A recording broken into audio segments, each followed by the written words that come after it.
Hello everyone, welcome to Eye on Africa on this Friday. It is Christmas Day, and following a year which has been harrowing for so many of us, we've decided to do things a little bit differently tonight. We will be looking back at the good news of 2020, the feel-good stories that made a difference, big or small, the news that made this year a little bit easier to stomach. We'll begin in Uganda, where a plastics company that specializes in recycling switched from making building materials to face shields to help the country's hospitals deal with the shortage of personal protective medical equipment. We'll speak to one of the co-founders of the company in just a moment. We'll go to Benin, where the closure of the border with Nigeria has led to a push for more locally produced food, some of it on the rooftops of the economic capital, Cotonou. And our correspondent in the Democratic Republic of Congo looks back at one story that moved him this year, how NGOs are helping Ebola survivors turn their lives around and ensure they have a future. But first, when COVID-19 began its deadly spread earlier this year, most countries were caught off guard, not only when it came to measures to prevent the spread of the virus, but also when it came to protecting medical personnel. Across the world, hospitals experienced shortages of personal protective medical equipment, or PPE. In Uganda, it was Taka Taka Plastics to the rescue. The company usually recycles plastic into building materials like roof tiles, but when the pandemic hit, co-founders Peter Okoko and Paige Balcom decided to turn some of that used plastic into medical face shields. 10 months on, and they have made 15,000 of those shields, many of which have been distributed to hospitals and NGOs. Peter Okoko joins us now from the town of Gulu. Peter, thank you so much for being with us. First of all, great job on this fantastic initiative. Tell us how you decided to start making those face shields. Well, it started in March when we registered the cases of COVID-19 in Uganda. And it was during a visit in one of the hospitals where that most doctors and other health workers lacked PPEs. Most of them were just using face masks for protection. So when we went back to our office, we asked ourselves, how can we help facilities in Uganda with the PPEs? So we started experimenting with manufacturing face shields, and we had up to 10 different prototypes. And whenever we would come up with a prototype, we would share with the health facilities. After the last prototype, we were good to go, and that's how we started making face shields. Peter, how does it feel to tell yourself that you and your coworkers have contributed in this global effort to fight this pandemic? It feels great. It feels great. The team kept on working, and it's actually an inspiration to COVID, not only across Africa and the world at large. And ever since we started the production of the face shields, we've received calls and messages from various different countries asking how best they can also contribute to their communities. So the Taka Taka Plastics and the entire team at Taka Taka Plastics, we are super happy that we took that initiative to use face shields locally. Peter Okoko, co-founder of Taka Taka Plastics, thank you very much for your time. Now to Benin, and another story that proves that necessity truly is the mother of invention. Because of the pandemic, the border with Nigeria was closed for several months, and getting food supplies into the country has been extremely difficult. A startup called Eco City has found an innovative solution to the problem by starting rooftop vegetable gardens across the buildings of Cotonou so that residents can grow their own food. Emmanuel Soji, Raphaël Ntali, and Emmanuel Landé have this report. Not far from the industrial port in Benin's biggest city, Cotonou, a rare patch of green on a rooftop stands out in the urban landscape. Ça, c'est du basilic cannelé. Voici du chou que j'ai semé. C'est en train de donner.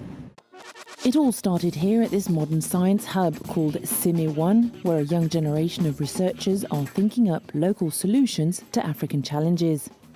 L'innovation made in Africa dont on parle, mais elle est là, elle est vivante et il suffit juste de créer ce cadre-là pour permettre cette éclosion d'idées. These 3 young entrepreneurs pooled their respective expertise in agriculture to work on a worst-case scenario in Benin, feeding a city under lockdown during a pandemic. Before the planters are installed on the roofs, everything is computer designed to improve waterproofing and the choice of seeds that will be planted. Innovation and ancestral traditions in agroecology are combined. On fait bien les calculs, on peut avoir un terreau qui est bien mieux que celui qu'on a en commerce. Today's city dwellers want food as close to home as possible, so the 3 friends have to produce faster. In this open-air laboratory 1 hour from Cotonou, they developed a natural compost in record time, thanks to fly larvae.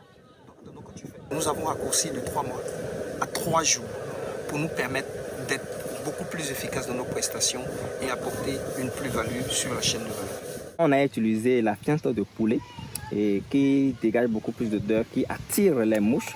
Et vous allez constater que les mouches se déposent déjà pour poser leurs œufs. The 3 specialists are now following up their research into soilless agriculture to develop vegetable gardens everywhere, even in the city's public spaces. While all eyes were on the coronavirus this year, Africa experienced a truly historic milestone during the month of August, when the Regional Certification Commission declared the continent free from wild polio. The disease usually affects children under 5 and can sometimes lead to irreversible paralysis and even death. A quarter of a century ago, tens of thousands of African children were paralyzed by the virus. Today, thanks to massive vaccination campaigns, more than 95% of Africa's population has been immunized, and no new cases of the wild polio virus have been recorded on the continent since 2016. Earlier this year, our correspondent in the Democratic Republic of Congo, Clément Bunro, met with children and teenagers who lost family members due to Ebola. Many of them are left without any financial resources, but a local NGO has been providing some life-changing support.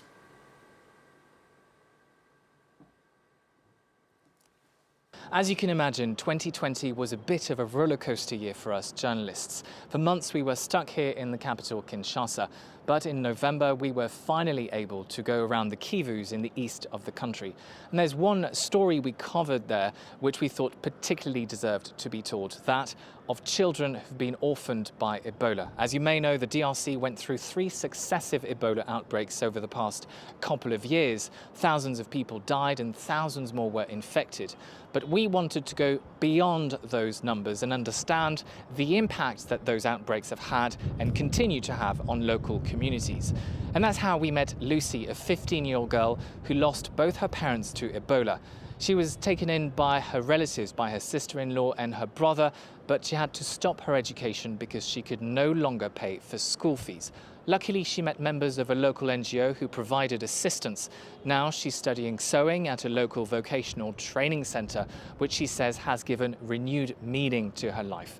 But she was one of the lucky ones. Many, many more children have received no assistance whatsoever. And that's why we really wanted to work on this story, to show that just because an outbreak is declared to be over doesn't mean that we should stop talking about it. We're convinced that there's always a story after the story.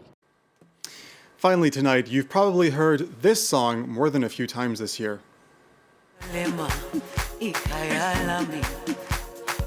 That's right, South African DJ Master KG and singer Nomsebo had the entire planet dancing with their hit song Jerusalema. It reached the #1 position on charts in Belgium, Hungary, the Netherlands, Romania, and Switzerland, placed in the top 10 in countless other countries. And at last count, the hit song totaled close to 300 million views on YouTube. It even inspired the Jerusalema Challenge, with thousands of people across the globe recording themselves dancing to the extremely catchy song. And can we blame them? Look at those kids, they have got some serious moves. We thank you for joining us for this positive look back at 2020. To those of you celebrating, Merry Christmas. And from all of us here at France 24, we wish you a happy and healthy New Year.